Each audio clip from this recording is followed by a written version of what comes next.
কোন গাড়ির জন্য কত টাকা ট্যাক্স দিতে হয়? মূলত গাড়ির ধরন ও ইঞ্জিন ক্যাপাসিটি কত সিসি সেটির উপর ভিত্তি করে কোন গাড়ির জন্য কত টাকা ট্যাক্স দিতে হবে সেটি নির্ভর করে। আজকের ভিডিওতে আমরা কোন গাড়ির জন্য কত টাকা ট্যাক্স দিতে হয় সেটি আপনাদের দেখানোর চেষ্টা করব। গাড়ি যদি 1500 সিসি বা 75 কিলোওয়াট হয় তাহলে প্রতি বছর ট্যাক্স দিতে হবে 25,000 টাকা। গাড়ি যদি 1580 সিসি থেকে 2000 সিসি পর্যন্ত বা 75 কিলোওয়াট থেকে 100 কিলোওয়াট পর্যন্ত হয় তাহলে প্রতি বছর ট্যাক্স দিতে হবে 50,000 টাকা। গাড়ি যদি 2001 সিসি থেকে 2500 সিসি পর্যন্ত বা 101 কিলোওয়াট থেকে 125 কিলোওয়াট পর্যন্ত হয় তাহলে প্রতি বছর ট্যাক্স দিতে হবে 75,000 টাকা।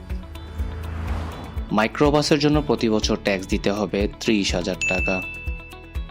আপনি 1000 সিসির গাড়ি কিনুন কিংবা 1300 সিসির গাড়ি কিনুন, সর্বনিম্ন আপনাকে ট্যাক্স দিতে হবে 25,000 টাকা। আশা করি আপনাদের ভিডিওটি ভালো লেগেছে। ভালো লাগলে আমাদের চ্যানেলটি সাবস্ক্রাইব করুন, আমাদের সাথে থাকুন। ধন্যবাদ।